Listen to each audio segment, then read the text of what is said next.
Assalamualaikum warahmatullahi wabarakatuh. Nah, di video kali ini saya akan menjelaskan tentang cara menjinakkan burung perkutut yang dari tangkapan ataupun dari ombyokan. Nah, ini hal yang paling penting yang banyak dibicarakan para perkutut mania maupun kong mania ya. Jadi untuk menjinakkan burung perkutut itu dari ombyokan maupun dari tangkapan, yang pertama itu jangan dimandikan ya. Kalaupun dimandikan itu rata-rata burung perkutut itu akan sakit dan dia akan mati dan tidak akan bisa dirawat kita kemudian hari lah, seperti itu. Faktor utama itu jangan dimandikan. Yang terpenting itu burung perkutut itu sehat dulu. Sehat dulu, mau makan, mau minum itu sudah bagus ya. Jadi banyak faktor cara untuk penjinakan burung perkutut yang apa istilahnya mudah dan dengan cara bisa tapi dengan catatan kalau mau dimandikan itu 1 bulan kemudian maupun 2 bulan kemudian. Yang penting burung perkutut itu mau makan, mau minum dan sehat terlebih dahulu. Jangan langsung dimandikan kalau dari ngombyokan. Nah, yang banyak kesalahan di para pengombyok maupun para pemula yang tidak tahu, burung perkutut habis diombyok apapun kita ngombyok itu biasanya langsung kita mandikan sampai rumah.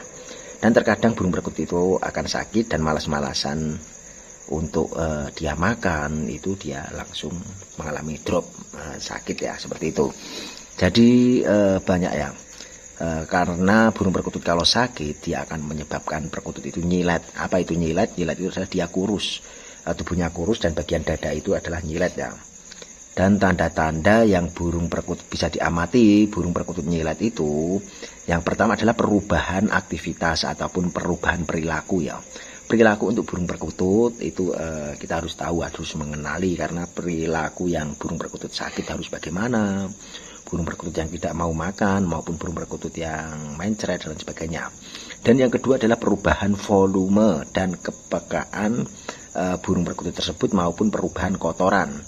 Yang tadinya kempel kok jadi encer, lah itu adalah perubahan volume maupun suara burung perkutut yang tadinya suaranya besar kok mengecil, dan kepekaan burung perkutut tersebut. Dan yang ketiga adalah perubahan penampilan. Misalnya burung perkutut itu penampilannya itu biasanya itu tidak mengembang, burung perkutut itu tetap sehat, fit, kok tiba-tiba burung perkutut itu penampilannya bulunya mekrok, kepalanya mekrok dan lain sebagainya, bulunya merinding dan lain sebagainya. Yang tadinya bulunya itu mengkilat, keset, rapi, kok sekarang merinding, jadi kusam. Itu pertanda burung perkutut itu mengalami stres dan mengalami burung perkutut itu sakit ya, seperti itu ya. Dan yang faktor yang keempat adalah perubahan pada bulunya. Bulunya itu yang tadinya itu kuat, jadi berodol maupun jadi kusam, jadi merinding, jadi mengkorok dan lain sebagainya. Dan yang kelima adalah perubahan pada pernafasannya. Nah, ini hal terpentingnya. Kita habis ngombyok yang biasanya intinya mau menjinakkan, malah menjadikan burung perkutut itu sakit. Itu banyak sekali faktornya.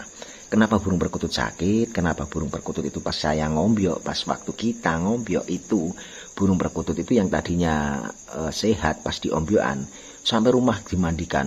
Padahal pas waktu ngombyok itu sudah disemprot pakai air pas waktu mau dipegang. Itu juga burung mengalami stres juga. Kalau bisa pas ngombyok itu disemprot ekornya saja, ekornya sampai basah, jangan sampai badannya. Dan ekornya kalau basah lalu kita tandai, kita eling-eling, oh itu burung yang mau saya tangkap, yang mau saya pelihara.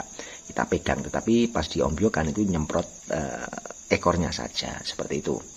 Dan ini adalah tip yang bermanfaat ya, untuk khususnya untuk para pemula yang tadinya belum tahu supaya tahu ya. Dan yang keenam adalah perubahan makanan dan minuman ataupun pencernaannya itu terganggu. Karena apa? Yang tadinya makanan dengan merek-merek tertentu, misalnya makanannya kiloan, misalnya makanannya otek Jawa ataupun Jawawut, yang tadinya makanannya itu millet maupun millet putih maupun millet coklat, kita ganti dengan merek-merek yang tertentu.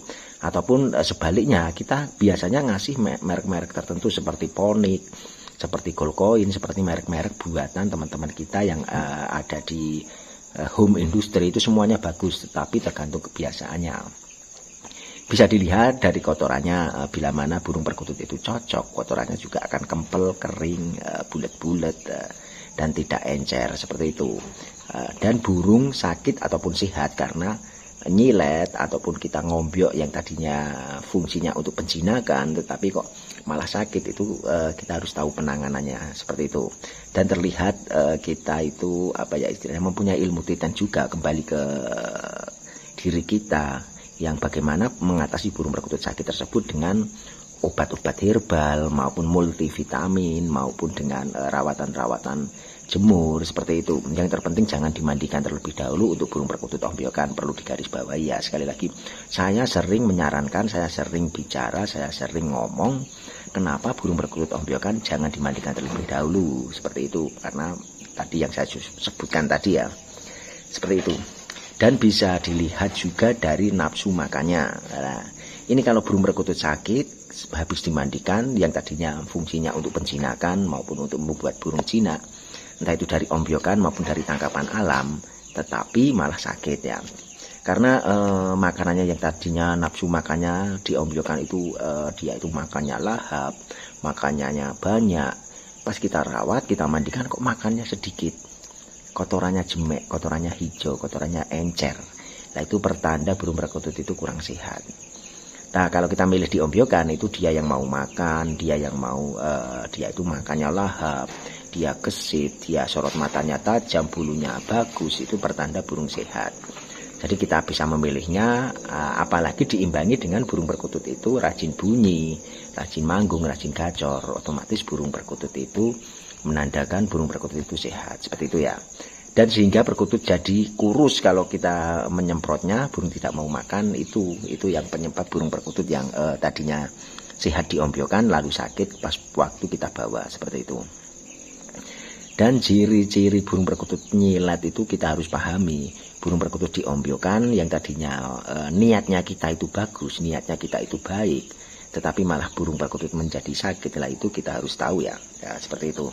Dan perkutut lemas, perkutut pertama lemes, lemah dan kaki pucat, sayap turun gelebreh, warna bulu kusam dan mengembang. Jadi warna bulunya kusam, sudah mengembang, dan nafsu makan burung minum drastis itu berkurang, bahkan makannya sering milih-milih, sering dieker-eker. Yang tadinya sama millet putih tadinya dia doyan, sama juawut doyan, sama otek Jawa doyan, kok dieker-eker makanan tertentu yang dipilih burung perkutut tersebut, otomatis makan burung perkutut tersebut itu tidak lahap, nafsu makannya tidak lahap, pencernaannya terganggu dan lain sebagainya.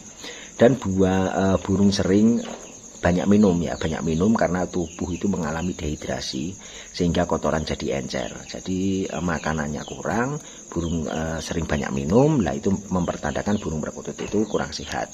Jadi untuk minumnya sama makannya itu tidak seimbang. Paham ya sampai sini ya? Untuk Komania. Jadi ini pembelajaran yang sangat luar biasa yang jarang-jarang saya utarakan di video kali ini, yang memang benar-benar saya istilahnya mendalami karakter maupun mendalami tentang burung perkutut yang sakit harus bagaimana. Untuk burung perkutut ombyokan kita pelihara harus bagaimana, dan saya utarakan di video kali ini. Dan tubuh perkutut itu kurus, tulang dada itu menonjol, dan di situ itu memang sangat memperhatinkan karena burung perkutut itu yang kita pelihara, yang kita inginkan kan burung menjadi sehat, burung menjadi kuat, burung menjadi ngayer, manggung, gacor, dan lain sebagainya. Itu ternyata dimandikan, yang fungsinya di otak kita itu untuk kesehatan burung perkutut, untuk pembersihan burung perkutut, malah dia itu mati dan tidak mau dirawat di kemudian hari. Jadi pertama, kalau ngombyok jangan dimandikan. Nah, jangan dimandikan, ini hal yang terpenting. Dan jemur jangan terlalu lama. Nah, seperti itu ya.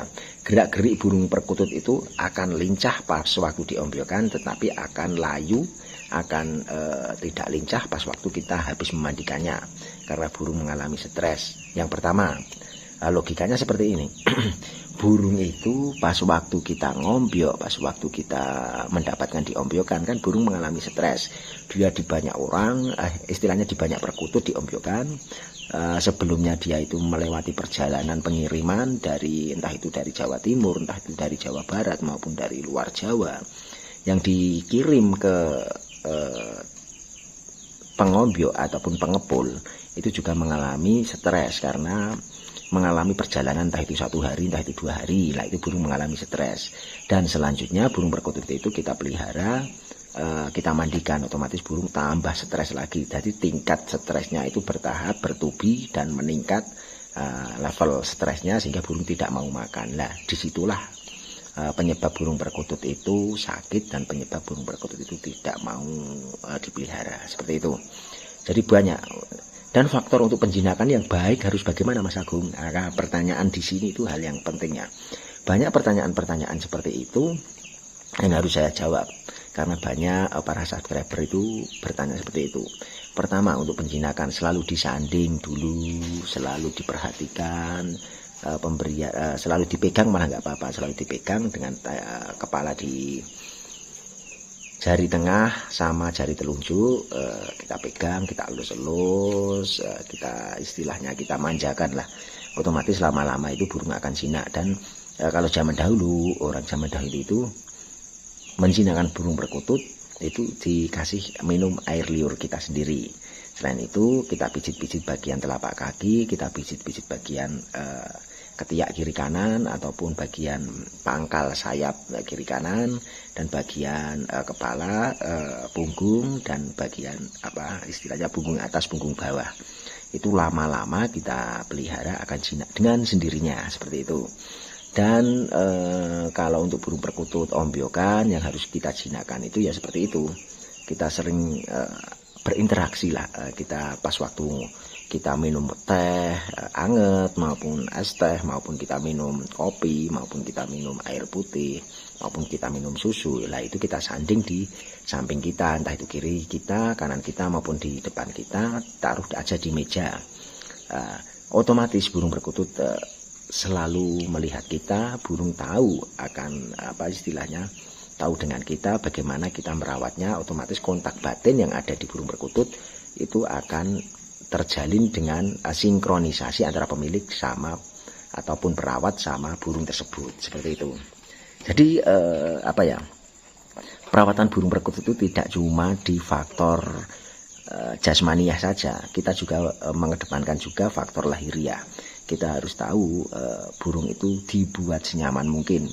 Kalau hatinya nyaman, burung perkutut juga kalau hatinya seneng, kalau hatinya bunga ataupun senang bunga itu bombong, burung akan manggung dengan sendirinya, seperti itu. Dan kita naikkan level tingkat birahinya. Otomatis kalau level tingkat birahinya naik, hormon testosteron naik, otomatis burung akan rajin bunyi. Kita loloh aja seminggu sekali dengan kacang hijau, dengan porsi entah itu 5, entah itu 7, ataupun berapa, itu kita loloh seminggu sekali.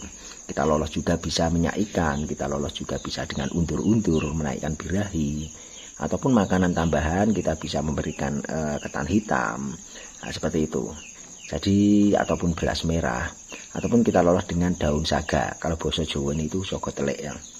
Sogo telik yang kita apa ya istilahnya, kita petik daunnya itu sekitaran kita penyet-penyet, terus daun sogo telik itu maupun daun saga tersebut itu kita buat gelintiran sebesar biji kacang hijau, lalu kita lolohkan ke burung perkutut tersebut. Sehingga burung perkutut itu akan birahinya naik, suara akan tambah nyaring, suara akan tambah ngeplong, karena manfaat sogo telik ataupun daun sogo telik maupun daun saga itu sangat luar biasa, seperti itu. Dan penjinakan yang lain, Mas Agung, dengan cara apa? Nah, dengan cara terapi lapar. Terapi lapar itu seperti apa, Mas Agung? Nah, terapi lapar di sini yang saya terapkan, yang biasanya saya terapkan itu, biasanya itu saya pemberiannya memakai tangan maupun di cepuk pakannya itu kita sediakan makanan burung perkutut dengan porsi yang sedikit. Entah itu setengah sendok di pagi hari, setengah sendok siang hari, setengah sendok sore hari, maupun setengah sendok malam hari. Lama-lama kalau burung perkutut itu kehabisan makanan, otomatis dia akan mengejar kita untuk mencari makan maupun untuk meminta makan.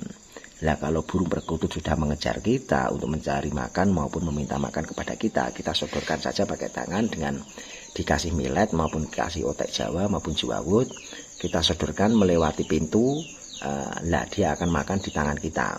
Lama-lama pendekatan tersebut itu burung perkutut akan makan di tangan kita, dan lama-lama tidak takut sama orang, tidak takut sama gerak-gerik tubuh kita. Jadi lama-lama akan jinak. Itu faktor penjinakan dengan sistem terapi lapar. Ada juga sistem penjinakan dengan selalu digantang di tempat yang rendah, kira-kira entah itu sebahu, entah itu sekepala orang dewasa. Nah itu kita kalau mundar-mandir, keluarga mundar-mandir di sekeliling burung tersebut, dia akan terbiasa dan dia akan jinak. Nah, selain itu juga kita bisa menggunakan sangkar kecil untuk penjinakan burung perkutut ombyokan yang memang benar-benar penjinakannya itu membutuhkan ketelatenan, kejelian. Sangkar kecil saja yang ukurannya itu sesangkar pikat maupun diameter 30, yang atasnya juga diameter 30, tinggi 30, lebar 30 maupun 25, sehingga burung perkutut kalau di sangkar kecil dia tidak banyak gerak. Otomatis burung lama-lama juga akan jinak, tetapi dengan catatan burung juga digantang di tempat rendah. Paham ya sampai sini ya?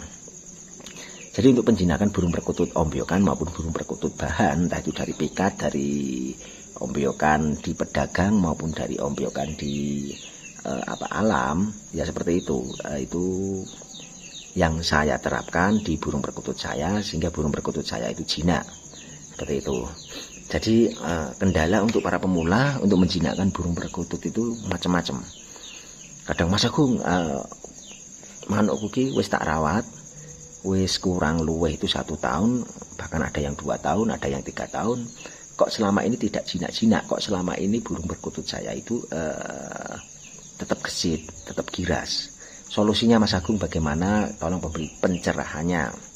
Nah seperti ini, kalau tadi para pemirsa, para subscriber maupun para penonton di video saya ini di channel YouTube Agung Nur Saladin ini nyimak dari awal sampai akhir, otomatis paham ya. Paham yang apa saya terapkan. Ilmu ini adalah ilmu yang bermanfaat yang sudah saya jalani, yang sudah saya terapkan, dan alhamdulillah membuahkan hasil selama ini. Jadi selama penjinakan itu konsisten. Jangan ceglang-cegling ya, istilahnya basa Jawa iki ojo istilahnya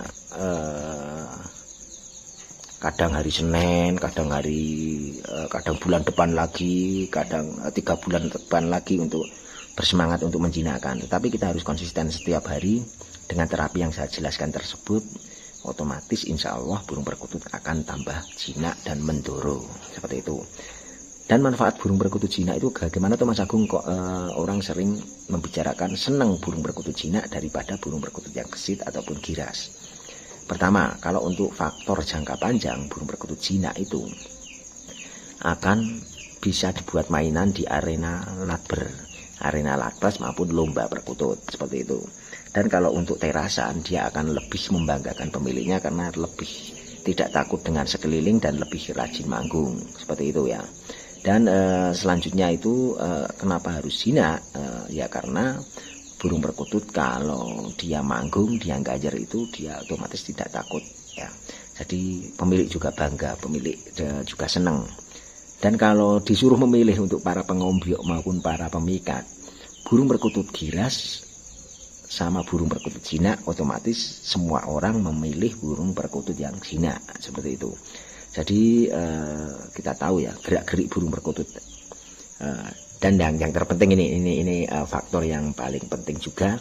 Kadang ada beberapa karakter burung perkutut yang mudah dijinakkan, ataupun kita merawat burung perkutut entah itu 1 bulan 2 bulan sudah jinak. Tetapi ada juga yang bertahun-tahun itu tidak mau jinak sama sekali. Itu yang namanya perkutut dengan karakter masing-masing.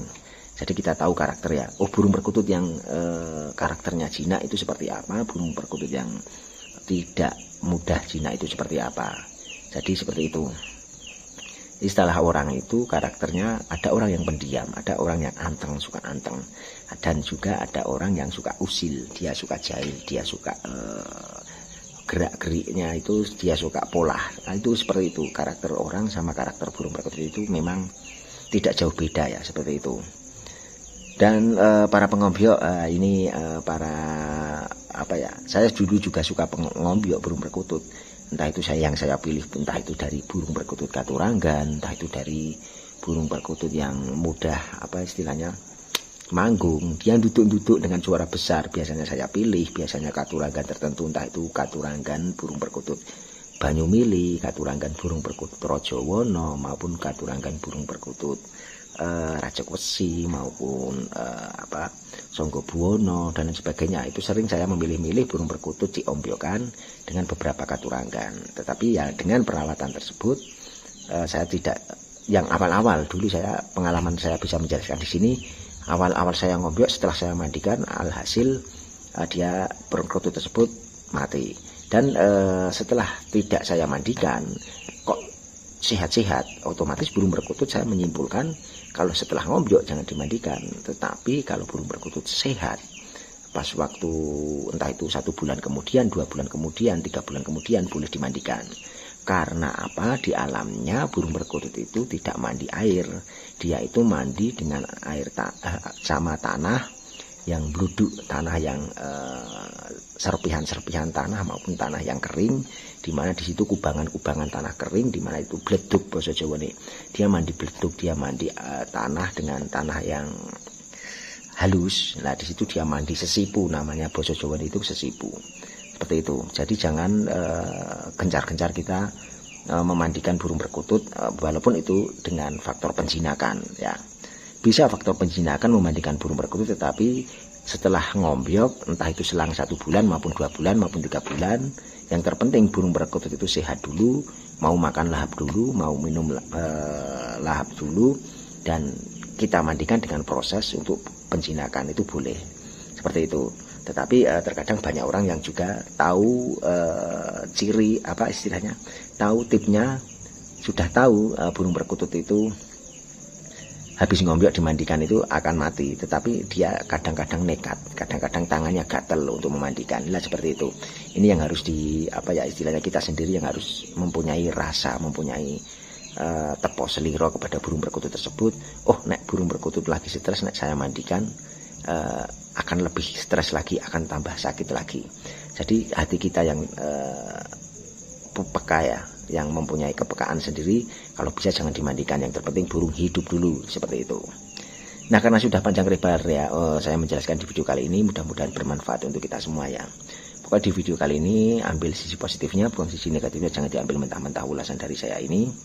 Ambil ulasan-ulasan yang baik saja dan buang ulasan-ulasan yang tidak baik tentang video saya ini. Salam Rahayu, salam Kongmania, salam persahabatan, salam silaturahmi, salam Bhinneka Tunggal Ika, salam kekeluargaan, salam guyub rukun selalu, salam satu hobi.